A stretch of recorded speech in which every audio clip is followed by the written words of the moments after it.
Go ahead.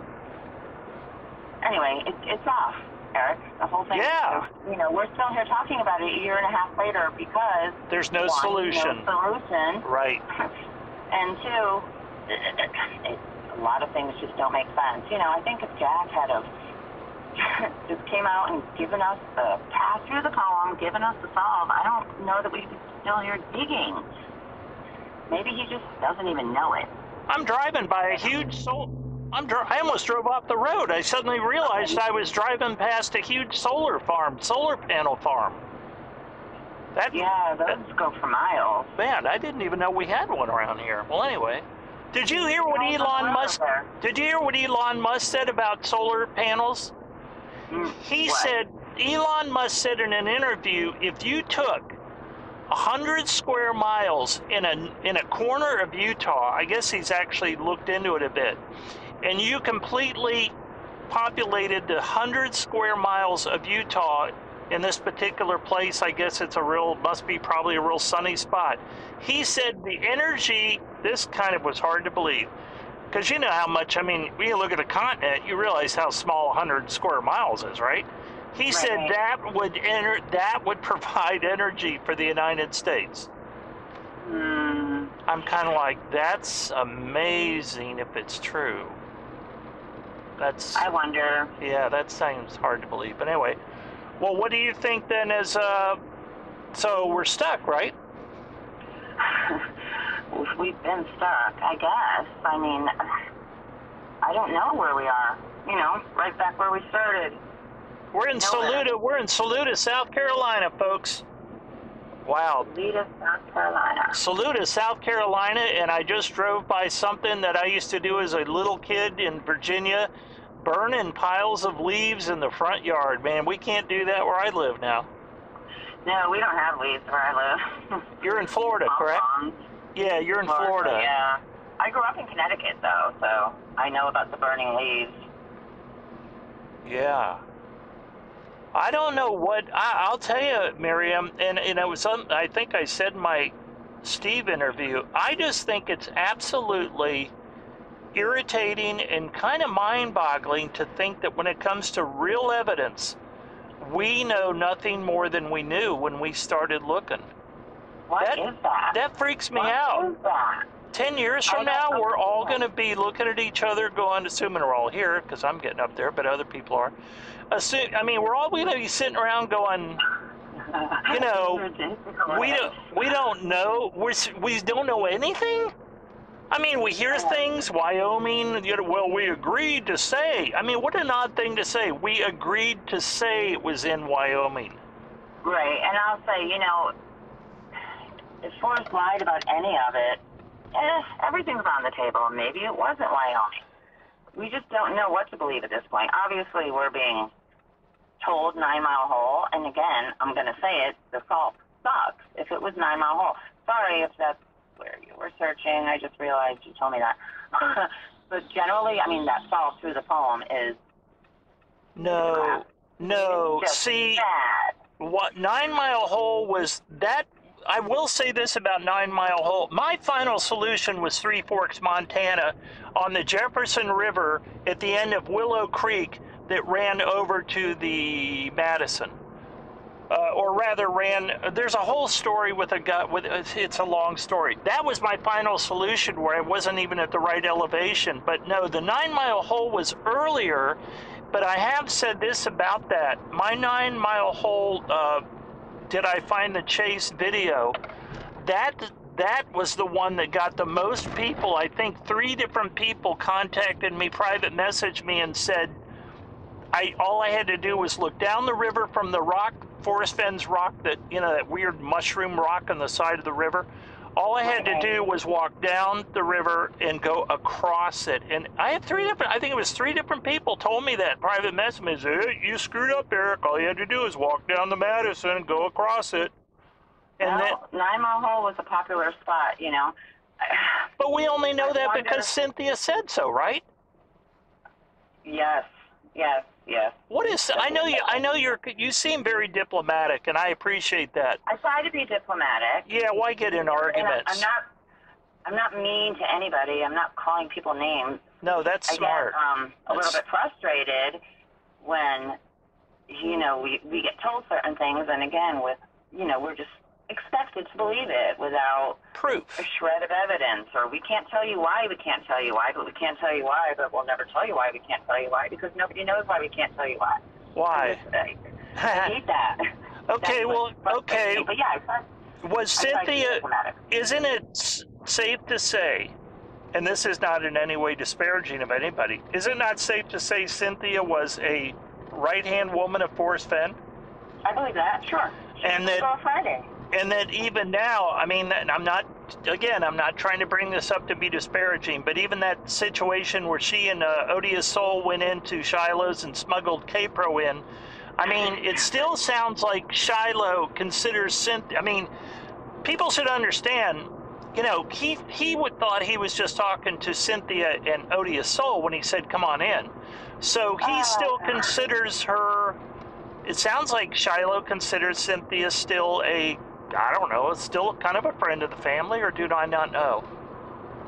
I get what I'm trying to say is, I don't know any of it.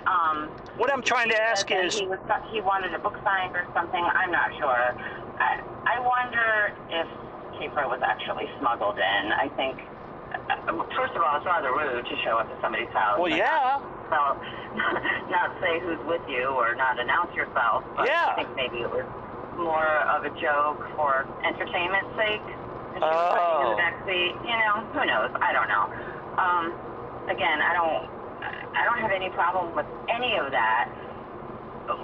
No. My only issue is, you guys need to believe this, but we can't tell you why we know, but it's for legal reasons. But well, here's what I was getting at with this. I'm asking you, do you think that the Fenn estate?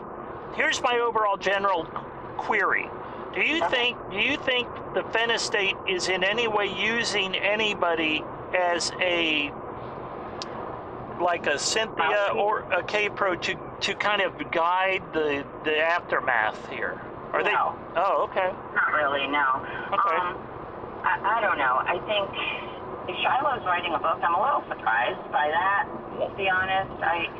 Unless that was the design all along for Shiloh to be the one to write the book. Maybe it's just a remembrance of his grandpa. And where did we hear that from? From Cynthia. See, this whole thing, it's like Steve kept saying, Cynthia's always in the middle of this. She's in the middle of everything. I'm not trying to put her down. I'm just stating a fact. That's what Steve kept saying. Why is Cynthia always in the middle of every story? Because Cynthia was the face of the chase, and I think she wants to remain that way. I've said this. Okay, that's fair. Repeatedly. Well, that almost insinuates. Maybe you're right. Maybe he is using Cynthia as a mouthpiece. Yeah. Without, being the person to actually come out and say things himself. Maybe.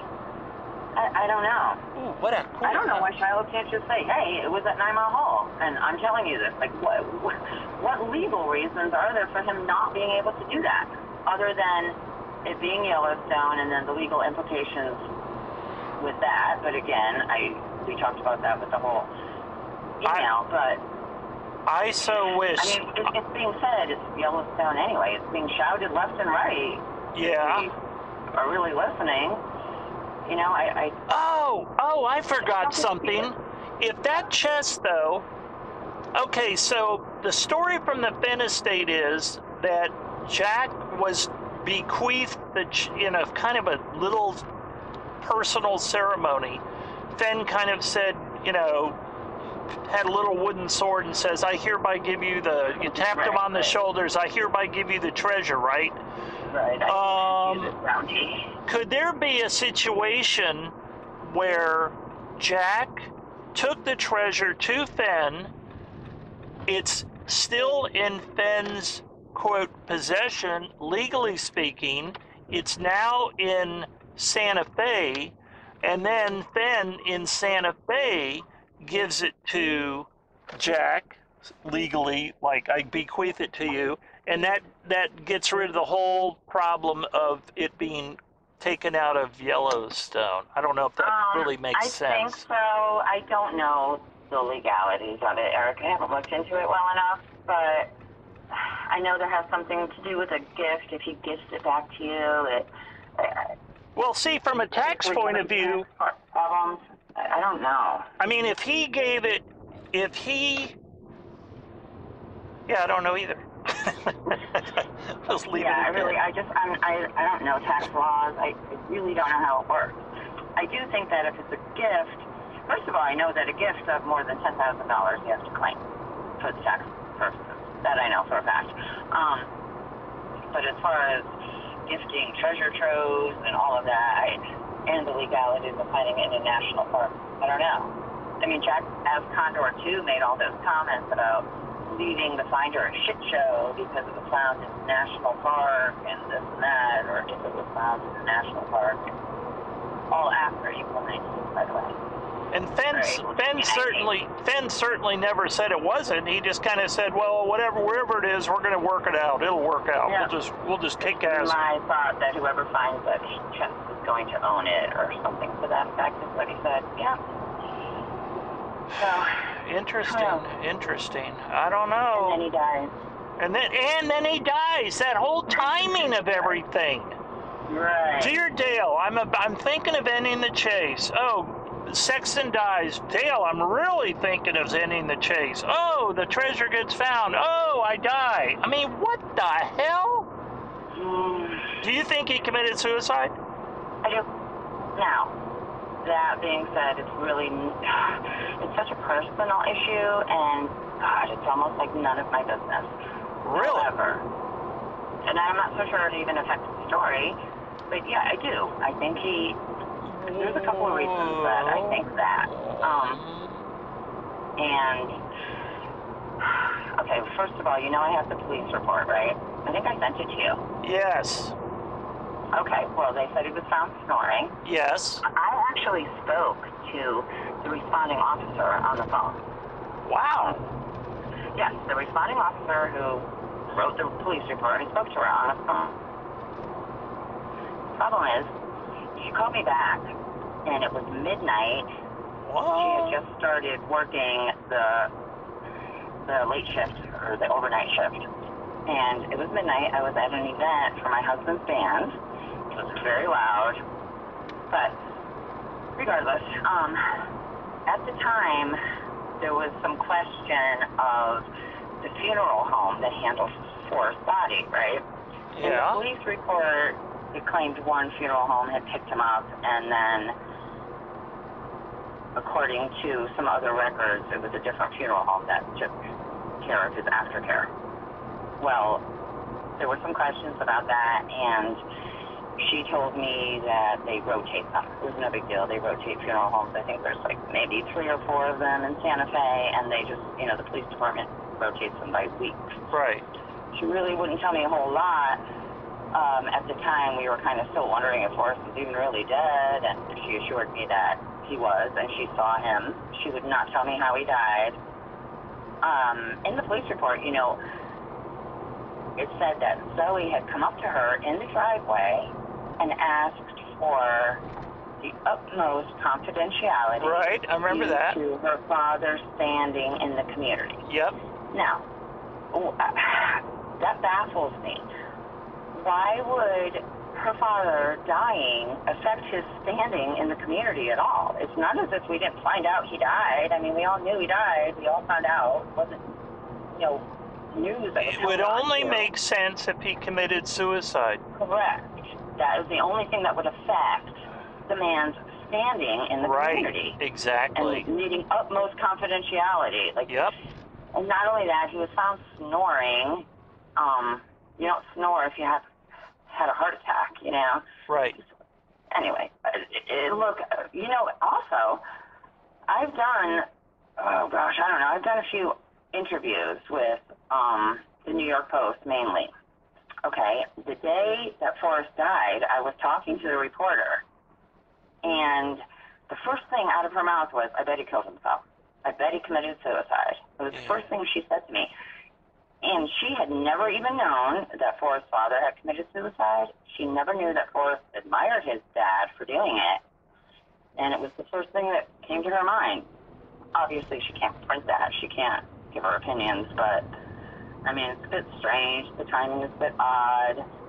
Again, it's personal. It's not so much anybody's business, really. Maybe it doesn't have a whole lot to do with the story, but yeah, I do. No, I think it has something to do with the story, because I think that there really was an incredible amount of turmoil in that family at the end, and I think Forrest Fenn felt, and I don't know to what extent this fits in with your theory about Jack. A lot, actually. It fits I think Fenn felt betrayed at the end. I think he felt very betrayed by a lot of different things and was kind of like, screw this, I don't need it.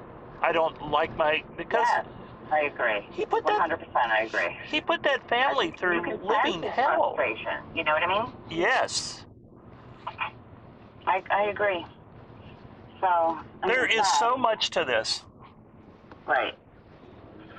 It's a book waiting to be written, quite frankly. Not a Barbarisi book. I have nothing against that book, but it was basically talking to searchers, and I think I bought the book. I need to go back. You know, I have this horrible habit. I think I might have skipped.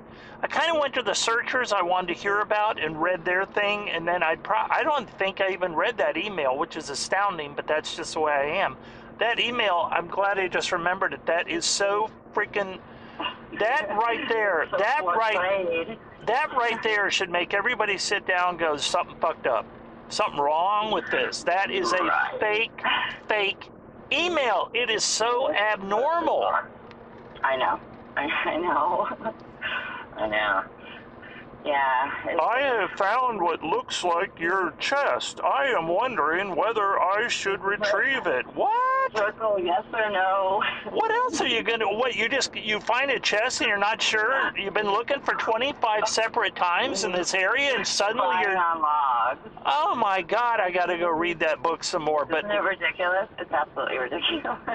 do you have any idea of how many copies that book sold? I tried to find out, and it turned out it's very hard to get numbers on books sold. I don't.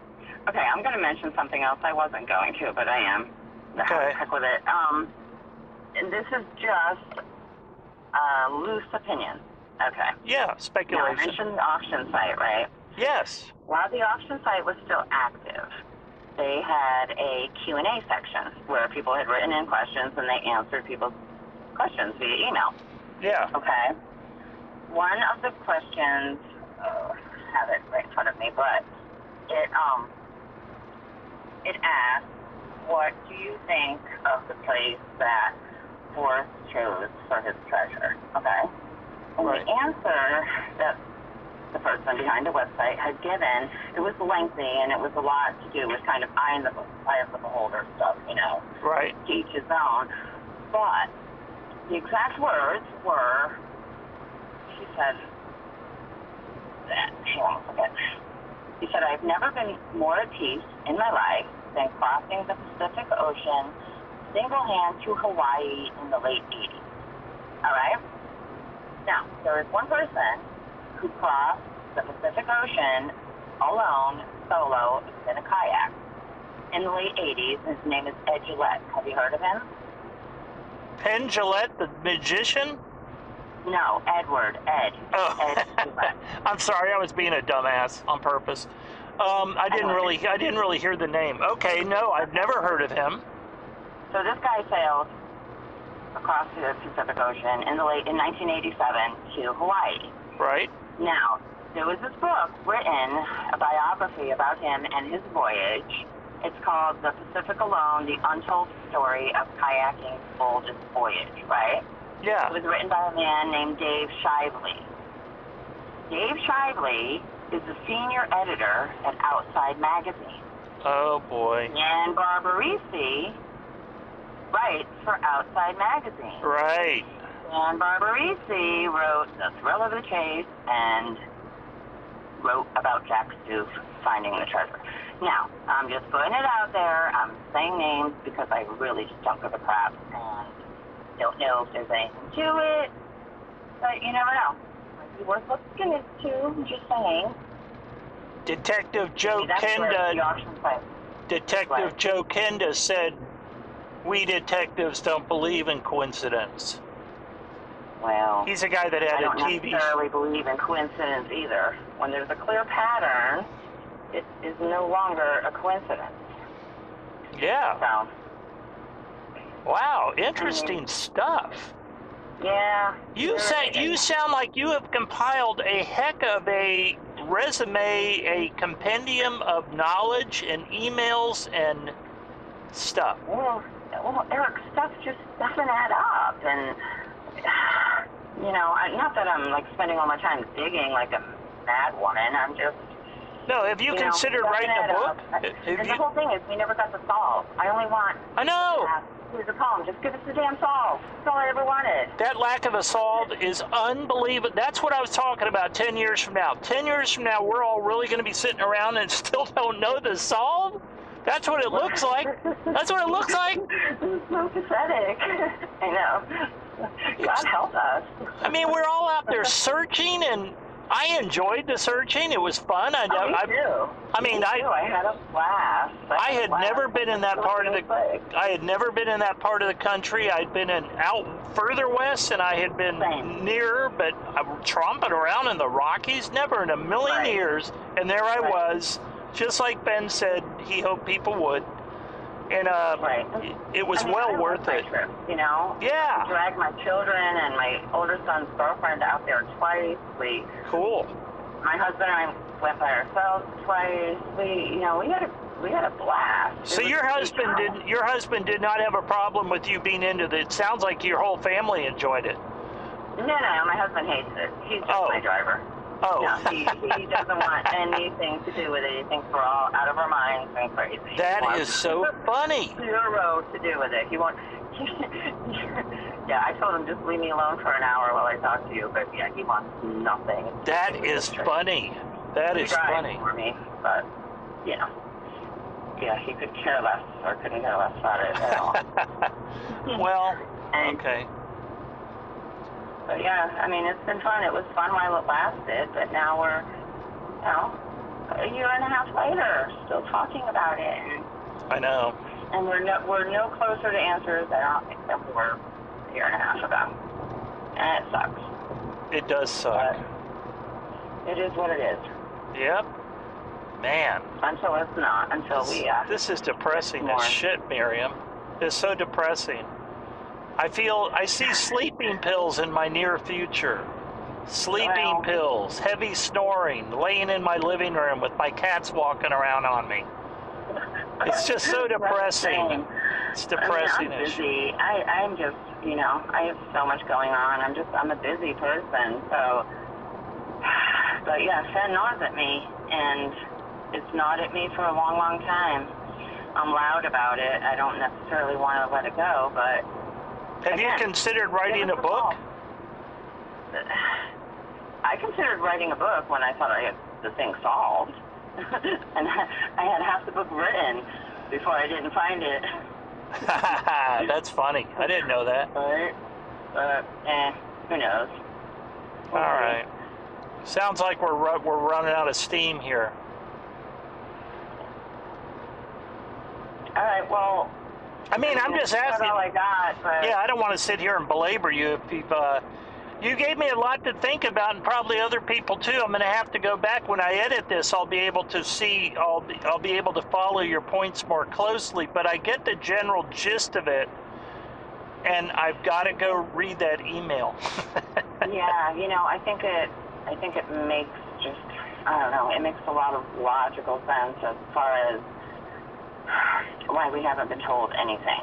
As far as the solve, I don't know if they're mutually exclusive or one and the same. I don't even know. That email is on page 322, right at the bottom of Dan's book. I think I have it in hardback, or else I got it on Kindle. 320. That should all be the same. I assume Kindle matches up with. Well, it doesn't matter. I can find it. Is it in a certain chapter? Yeah, it would be towards the end. Hang on a second. That is just so crazy. Hey! I know. Is this a It's chest? fascinating to finding the treasure when old Dan Barbarisi got to go to Santa Fe and have a look-see and a feel-see. So, yeah. the next best thing to finding the treasure. Okay. And $3.22 in the hard copy. Could this be the chest I'm looking for? I mean, come on. It's funny. It's really. God. All right. Well, this has been real. We can do it again sometime. Maybe we could even talk about. I'll tell you what. Let's see what the feedback is, and maybe you'll want to respond to it. You know, I haven't. The comments have been pretty.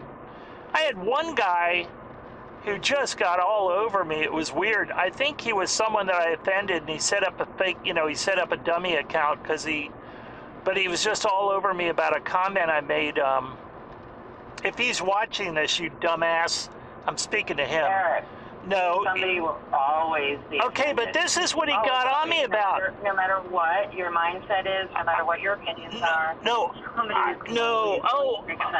know. You never please everyone. Oh, I know, but you be you. No, I know, but this was the one that was so odd because on the Steve Klein one, when I was driving through Dreher Shoals Park, or Dreher Park.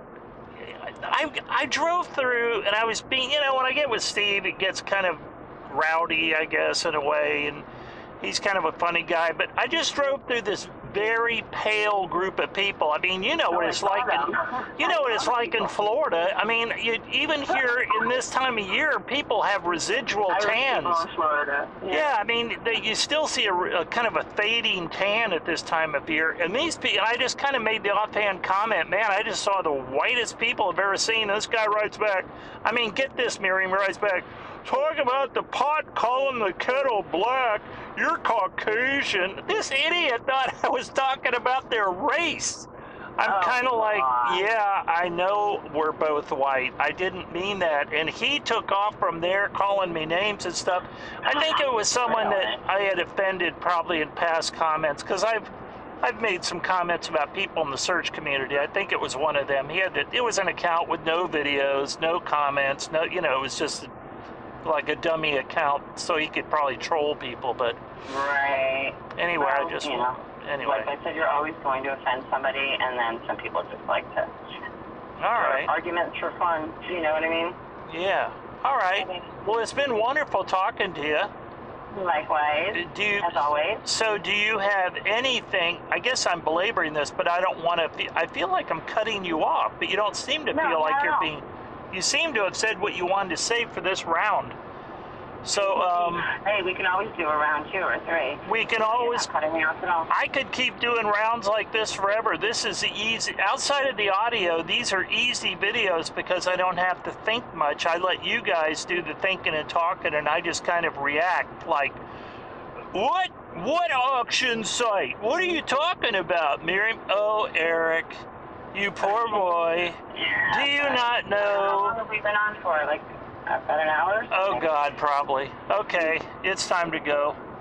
Well, an hour's good. I lose my attention span. I hear you. So do I. Between an hour and a half on any video, to be honest, watching it. Okay, cool. You know what I mean? Yeah, okay, cool. All right, Miriam, it's been wonderful. Okay, Eric, it was great to talk to you. Thanks for having me. And, yeah, let's do it again. Okay, definitely. Thank you. All right, bye. Bye. Well, there you go. That was Miriam DeFronzo, and she is a longtime critiquer. I think that would be a fair way to put it, a critiquer of the chase. And as you can see, very diplomatic, very smooth, likes to stay on everyone's good side in a good way. I mean, there really is no point in making enemies of anybody in this, because ultimately we all want some communication going on. So I think she's very smart in that way. Interesting theory about Jack moving the treasure before it was actually all of that background stuff she thought was going on before the find was announced. I have to go back and watch the video just like you guys to even see what she was saying. Although I get the general idea, and that email I will photograph it and put it on the video because it just sounds so bizarre. Did I not read that email? That didn't sound like I'd ever read that email. Wow, how could I miss that? That is freaky. That is so ridiculously fake. Okay. And a lot of rural scenery here, and I've enjoyed it, and I hope I've often thought of moving out to an area like this, except near the coast, where you're near the ocean's over there, just 10 miles, and you're out kind of in a rural area. There's a place that I would like to move like that. And I'm still working towards that. People still ask me, are you still moving out to the coast? And I'm like, yeah. But the guys that were going to fix my house are still working on my sister's house. It's insane. They've been working on her house now for, it must be going on a year. And then they were going to work on my house and touch it up so I can get out of there. I might have to get somebody else. Okay, folks. Everyone have a good day. Hope you enjoy the video. And see you later.